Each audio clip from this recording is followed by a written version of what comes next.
What do we pay with for products and services we need? With money, of course. But if we realize that money is merely a medium of exchange, then what do we ultimately pay with? We pay with production. To be able to consume, one first needs to produce. Consider a simple example. Suppose that I'm a hairdresser who wants to buy some bread rolls.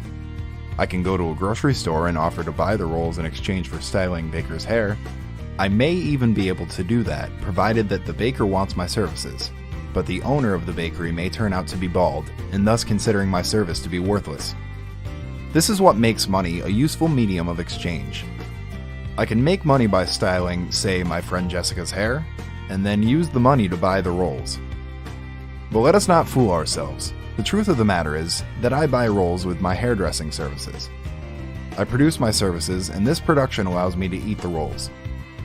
The fact that money is used as a medium of exchange does not change the basic truth that in order to buy something, we have to sell something first. Such exchange, if voluntary, is obviously beneficial for both parties. If it were not, then no one would participate in it. It suits me that as a hairdresser, I can focus on providing the services I am good and efficient at, and leaving the baking bread rolls to people who are best at it. While the bald baker does not need my services, he is free to use the money he earns by selling his products to get other goods he needs. It can turn out, for instance, that Jessica knows how to prepare a hair growth lotion, which she sells to the baker on a regular basis. Thanks to the market exchange, me, Jessica, and the bald baker can all get what we want cheaper and better than possible were we to produce things ourselves. Then what are imports and exports? Basically, when you import something, you are buying it. An export, in turn, is a sale.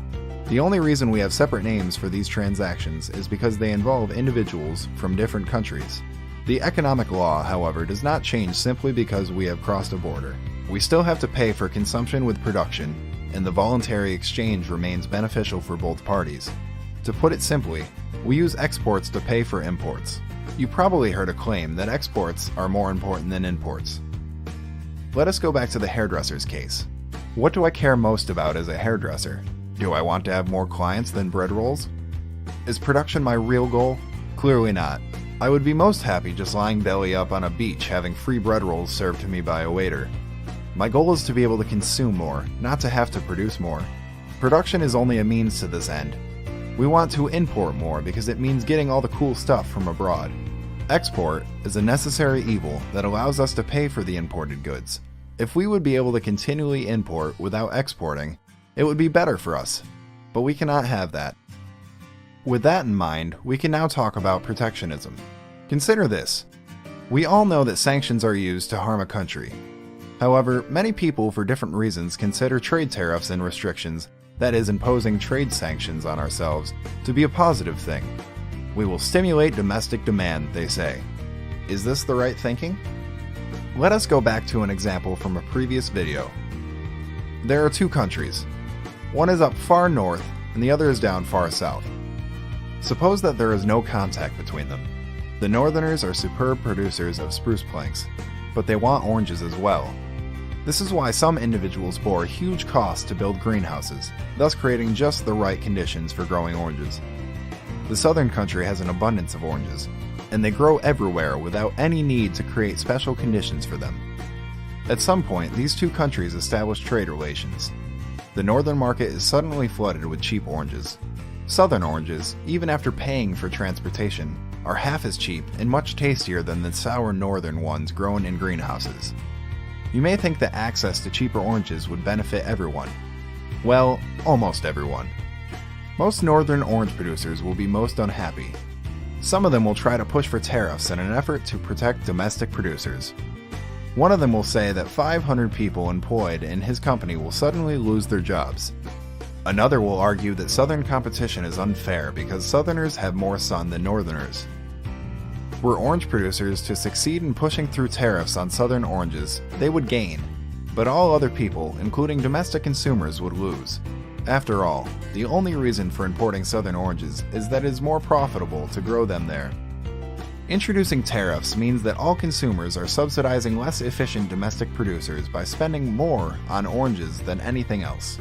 Moreover, human capital, i.e., the employees of the orange companies, is frozen in this ineffective activity, thus hindering the development of more effective industries that want to expand their businesses and need employees.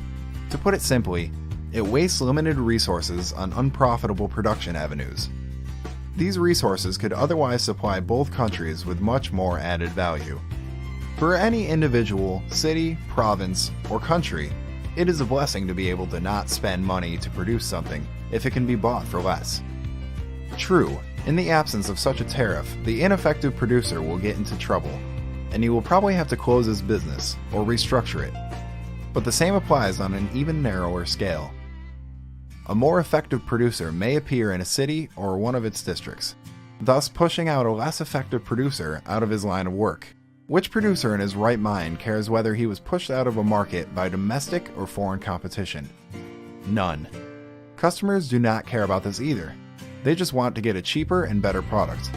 In this way, their living standard will increase, because they will be able to afford to buy more goods with their newly saved money. This also creates a chance for the producer who was pushed out of his line of work. Now that people can afford new things, he can start to provide them. In other words, importing a new product closes one avenue of work while opening up another someplace else. Thus, free trade increases the wealth of both sides of the transaction. When we recognize that exchanges are positive for individuals, we must let go of the notion that the sum of these positive exchanges between individuals can have a negative effect. The imposition of tariffs and restrictions on trade, however, will always cause economic problems. On the other hand, taking part